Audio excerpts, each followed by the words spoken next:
la la la la la, la la la la la la la la la. Pas un service public, pas d'école du fric, nous tout ça on n'en veut pas.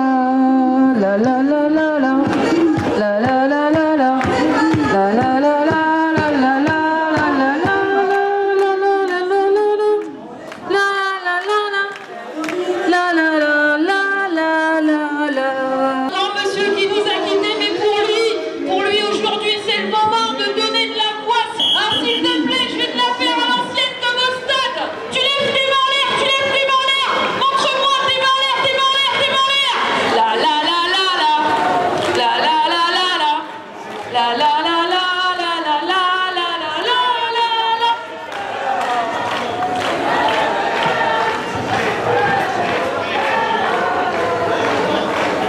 Bonjour Philippe Poutou.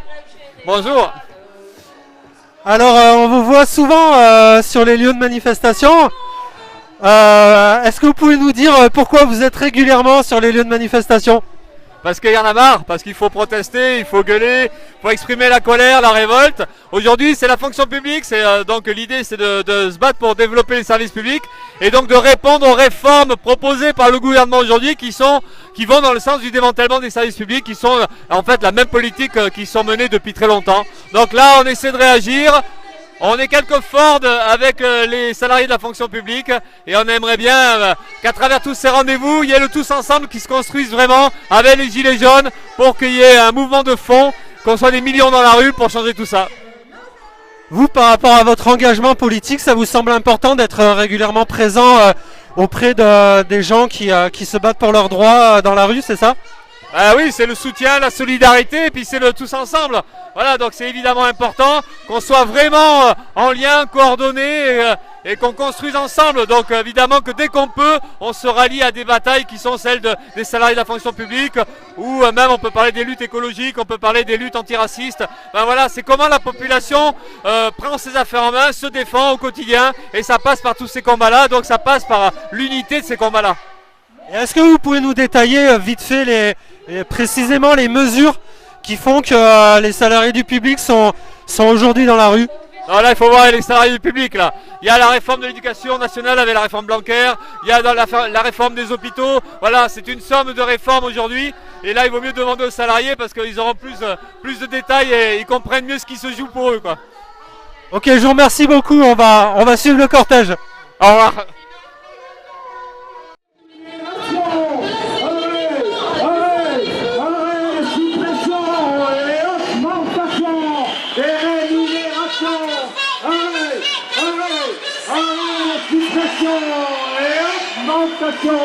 Des rémunérations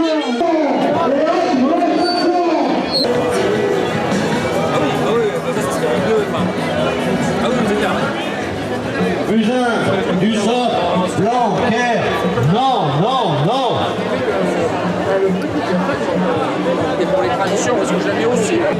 Blanquer, Buzyn, Macron, non, non, non, à la régression.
qu'une philosophie, être payé pour le caddie.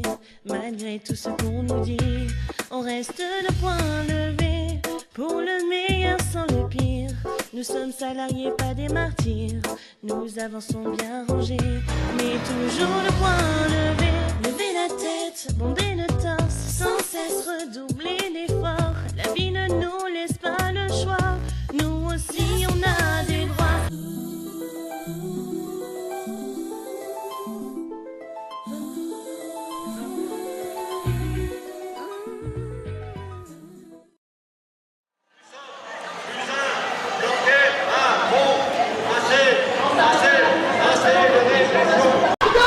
Salut! Salut. Alors, je vois que vous assistez à la scène depuis tout à l'heure, vous voyez des gens défiler, manifester. Je voulais savoir qu'est-ce qui vous vient à l'esprit quand vous êtes assis tranquille comme ça et que vous voyez tout ce mouvement social défiler sous vos yeux. Bah, je pense d'un côté ils ont raison parce que ils sont là pour de bonnes raisons et ils font ça dans le calme, donc je suis tout à fait avec eux, mais faut que ça continue comme ça et qu'il faut voilà. Quand tu dis ils sont dans le calme, tu fais référence à quoi d'autre? Je fais référence aux gilets jaunes qui maintenant, mais ça commence vraiment à dégénérer entre guillemets, même s'ils sont là pour de bonnes raisons. Là c'est vraiment dans le calme et ils sont là aussi. Donc voilà. D'accord, est-ce que tu arrives à concevoir que ça puisse dégénérer parfois avec les gilets jaunes et pourquoi ça dégénère? Non, je comprends pas tellement parce que là, regardez, ça se produit dans le calme et on les entend aussi et donc voilà, il n'y a pas besoin d'avoir des violences vu qu'on les entend quand même. Ok, donc pour en finir avec la parenthèse gilet jaune, si je résume ta pensée, mais tu me dis si c'est ça, tu comprends ce qu'ils revendiquent, mais tu penses qu'ils sont violents parfois et que cette violence n'est pas légitime, c'est ça? Alors oui, il y en a qui sont violents et d'autres non, et pour ceux qui sont violents, ils doivent être punis, et pour ceux qui sont pas violents, je trouve ça très bien, et c'est tout à eux. D'accord, et tu penses que la violence elle est que d'un côté ou que il peut y avoir aussi parfois des excès de violence en face quoi? Il peut y avoir des excès de violence des deux côtés, mais on peut pas dire qu'il y en a un qui est plus concerné que l'autre. Ok, donc maintenant si on en revient au sujet de base, qu'est-ce que tu entends toi comme revendication aujourd'hui par exemple? Là il y a une dame qui est venue tout à l'heure qui nous a expliqué qu'elle revendiquait parce que les hôpitaux étaient submergés et qu'ils n'avaient plus de moyens et qui parfois renvoyaient des gens chez eux parce qu'ils n'avaient tout simplement pas le temps et qu'ils prenaient d'autres blessés plus graves en priorité. D'accord, et toi tu penses que qu'est-ce qu'il faudrait faire pour que ça aille mieux par exemple pour l'hôpital public? Alors franchement j'en ai aucune idée, mais je pense qu'il y a vraiment une solution parce qu'on trouve toujours une solution à tout. Il faut jamais baisser les bras même si c'est compliqué. Ok, et pour finir, qu'est-ce que tu penses du climat général, social? Je sais pas si tu as vu, mais il y a très souvent des manifestations, qu'elles soient gilets jaunes, mais aussi syndicales. Là, il y a un mouvement de grève aussi, hein, là c'est manifestation, mais c'est aussi grève. Il n'y a pas que l'hôpital public, la dame est venue te voir pour te parler de ça, mais il y a aussi les enseignants, par exemple, qui sont en grève aujourd'hui et qui manifestent. Qu'est-ce que ça t'évoque? Qu'est-ce qui te vient à l'esprit en regard de tout ça? Peut-être toi? Ouais, on en a entendu parler des enseignants et on a entendu aussi parler beaucoup des hôpitaux. On a aussi beaucoup entendu les gilets jaunes de leur côté.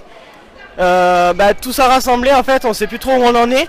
Parce qu'il y a des manifestations tous les jours et comme elle disait tout à l'heure, on a du mal pas à faire la différence, mais on les voit plus trop. On les voit passer, on les entend, mais voilà, il y a plus le côté manifestation qu'il y avait avant. C'est-à-dire, c'était quoi les manifestations qu'il y avait avant et qu'est-ce qui a changé aujourd'hui selon toi? C'était plus fort avant, on comprenait plus, c'était moins souvent, du coup on pouvait comprendre que ce qu'ils voulaient revendiquer. Maintenant, c'est comme si c'était normal, donc on n'y fait plus vraiment attention.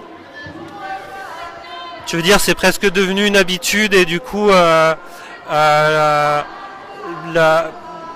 l'impact de ces manifestations est moins forte qu'avant auprès des pouvoirs publics, c'est ça que tu penses? Oui, tout à fait. Oui. C'est devenu une routine.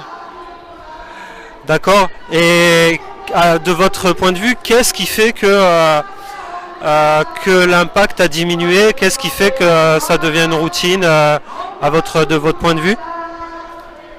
Maintenant, il y en a toutes les semaines. On se balade dans Bordeaux, on en voit au moins une par jour. C'est récurrent, c'est toujours la même chose. Donc voilà. Mais après, moi, je pense que, je reviens à ce que vous avez dit tout à l'heure. Je pense que pour aider pour niveau argent, on pourrait faire la même chose qu'on a fait pour la cathédrale de Paris. Ça peut être une solution. Demander des petits dons un petit peu partout, mais avec le monde, ça peut faire une belle somme pour les aider. Voilà. D'accord. Est-ce que vous avez suivi par exemple la manifestation contre la loi travail? Vous aviez suivi ça, ce qui se passait à cette époque-là? Non, pas du tout. Parce que pareil, il y a eu une mobilisation forte et puis au final les pouvoirs publics ont fait passer la loi travail par le 49.3, l'article du 49.3. Vous savez ce que c'est l'article du 49.3? Non, du tout. Alors c'est peut-être pour ça que vous pensez que la contestation sociale n'a plus trop d'impact, sans forcément expliquer pourquoi vraiment en fait. Je vous donne simplement mon point de vue qui est partagé par beaucoup, c'est que là je prends le seul exemple de la loi travail, il y a eu des contestations sociales conduites par les syndicats qui font partie de ce qu'on appelle les corps intermédiaires. Ce qu'on appelle le corps intermédiaire, c'est les organisations syndicales, mais c'est aussi les maires, les élus territoriaux, c'est aussi les associations, les ONG, voilà, pour ne donner que ces exemples-là. Et donc il y a eu des manifestations assez fortes et virulentes et des mouvements de grève pendant cette loi travail. Et en fait, ils ont fait passer au gouvernement de l'époque, ils ont fait passer cette loi par le 49.3. Le 49.3, c'est un texte de loi qui permet, en cas d'urgence, de faire passer une loi sans qu'elle ait besoin de passer par le vote de l'Assemblée et du Sénat. Ça permet d'aller plus vite sur l'adoption d'une loi. Et à force en fait que tout ce corps intermédiaire dont les syndicats font partie, mais aussi les élus territoriaux qui ne sont pas suffisamment écoutés d'après ce que disent l'association des maires de France par exemple, ça nous amène aujourd'hui à voir un mouvement dit des Gilets jaunes qui est de nature à ce qu'on ne passe plus par ces corps intermédiaires et à ce qu'on se retrouve avec la population en confrontation directe avec le président de la République, mais aussi le ministère de l'Intérieur et le Premier ministre. Donc une confrontation directe et frontale entre la population et le pouvoir public, avec un rôle que tenaient avant les corps intermédiaires, qui est devenu intenable. Et c'est pour ça aujourd'hui qu'on est dans cette situation de confrontation directe avec un dialogue très compliqué à obtenir au final. À la lumière de ce que je viens de vous expliquer en fait sur la situation, qu'est-ce qui vous vient à l'esprit maintenant? Mais je pense qu'au fur et à mesure des manifestations, donc il y a surtout les policiers qui sont vraiment à bout. Ils sont vraiment à bout. J'en connais et ils disent qu'ils sont vraiment fatigués. Il y a aussi les gilets jaunes. On peut aussi comprendre qu'ils sont fatigués, qu'ils ont besoin de repos, qu'ils ont besoin de se faire entendre. Et il y a cette manifestation qui, elle aussi, veut se faire entendre, mais elle utilise d'autres moyens. Et je pense qu'elles y arriveront et tout le monde y arrivera. Tu penses que tout le monde est fatigué, mais qu'au bout du compte, ils vont arriver à avoir gain de cause, c'est ça que tu dis? Pas totalement de gain de cause, mais qui vont peut-être arriver à des solutions et à des points communs. En tout cas, c'est ton espoir. Et toi? Je suis d'accord avec lui. Tu partages son espoir. Si les gilets jaunes t'entendaient, ils te répondraient « On n'est pas fatigué ». Parce que c'est un peu leur slogan, ça fait partie de leur chanson. Ok, c'est très intéressant d'avoir recueilli votre témoignage, parce que déjà vous êtes jeune, vous êtes au lycée, ou ouais c'est ça. Et aussi parce que je pense que vous avez pour l'instant jamais participé à des manifestations, donc ça permet aux gens qui regarderont cette interview d'assister à un témoignage un peu neutre, avec une sorte de recul en fait sur la situation. C'est un autre regard qui est un petit peu différent du regard qu'on peut avoir de personnes qui sont complètement engagées eux dans la lutte sociale, qui ont la tête dans le guidon, comme on dit. Donc je vous remercie beaucoup pour avoir accepté cette interview et pour la confiance que vous avez portée à mon média. Et je vous souhaite une bonne journée. Prenez pas trop la flotte, là je vois que vous n'avez pas de parapluie. Merci, et bonne journée à vous aussi. Bonne journée. Voilà, vous avez plein de choses à dire.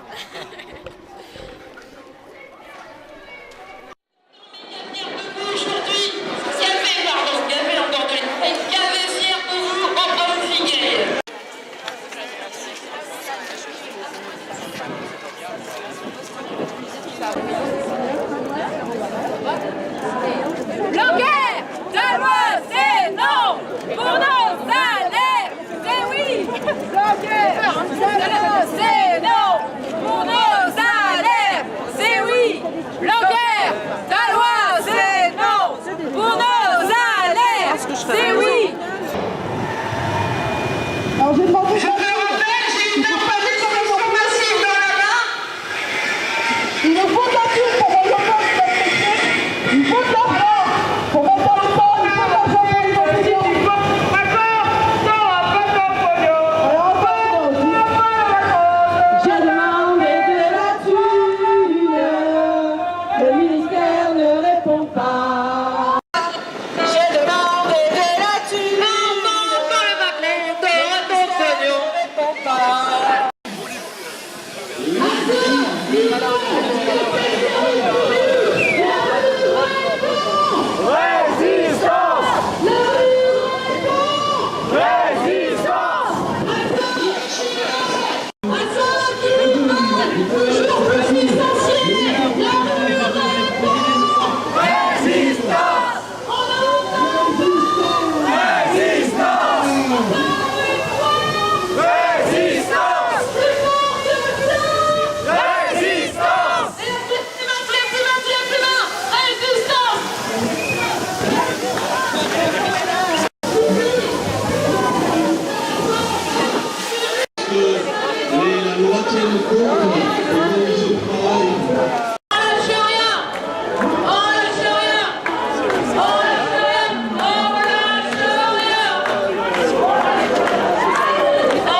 Dans un camion rouge.